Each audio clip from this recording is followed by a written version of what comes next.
ஏன் அப்படின்னு கேட்டிங்கன்னா அம்மாவுக்கு பிடிச்ச வண்டிங்க, ஆனால் நம்மளுக்கும் பிடிக்குங்க. சொல்லப்போனால் 2013 ஃபார்ச்சுனர் எடுத்துங்க. அது ஒரு 2.5 லட்சம் கிலோமீட்டர் ஓடிக்குது. அதோட பர்ஃபார்மன்ஸ் பார்த்து ஒரு இனோவா எடுத்தோம். அது ஒரு 4-5 லட்சம் கிலோமீட்டர் ஓட்டி அதை கொடுத்துட்டோமுங்க. அப்புறம் புதுசாக கிறிஸ்டா ஒன்று வந்துச்சுங்க, கிறிஸ்டா எடுத்தோம். அது நல்ல பர்ஃபார்மன்ஸு.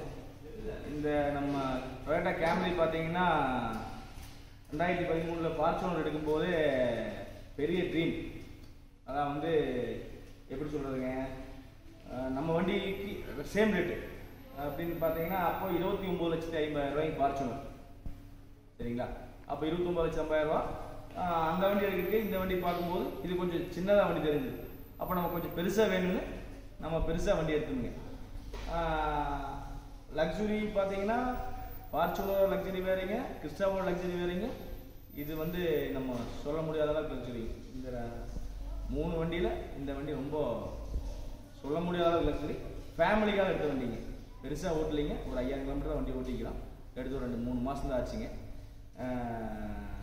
வண்டி எடுத்துலேருந்து லாங் ட்ரைவ் அப்படின்னா ஒரு 1000-1500 கிலோமீட்டர் போனாலும் டயர் தெரியாது.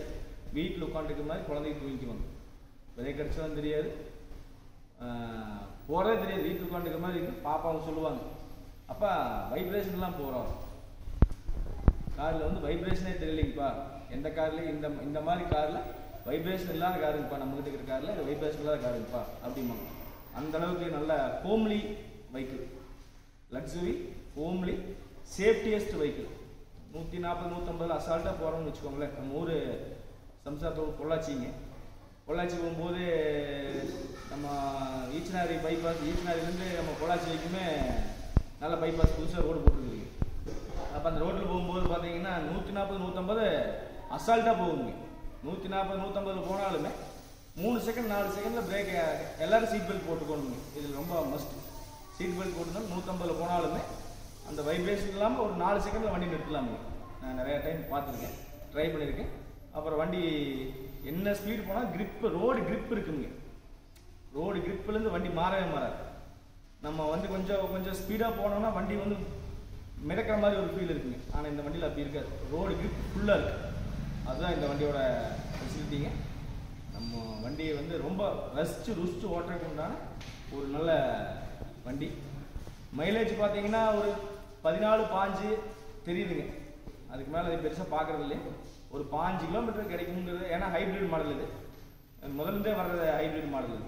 அதனால் நல்ல மைலேஜ் இருக்குதுங்க. வண்டி ஓட்டுறதுக்கு நல்லா இருக்குது. அப்போ நம்ம மெயின்டெனன்ஸ்லாம் வேறு மாதிரி இருக்குதுங்க, மற்றவங்க மாதிரி இருக்காது. நம்ம ஆரோ வாட்டர்லாம் க்ளீன் பண்ணுவோம், வாஷ் பண்ணுவோம், வேக்கம் கிளீனர் கொடுத்து க்ளீன் பண்ணுவோம். பக்காவாக வண்டி மெயின்டைன் பண்ணுவோம். சர்வீஸ் பொறுத்தளவுக்கும் பிரச்சனை இல்லை, சேல்ஸ் பொறுத்தளவுக்கும் பிரச்சனை இல்லை. கம்ப்ளைண்ட் இருந்துச்சுன்னா கம்ப்ளைண்ட்டை உடனே கூப்பிட்டு அரெஸ்ட் பண்ணி தர்றாங்க. தொந்தரவு இல்லை. நன்றி, வணக்கம்.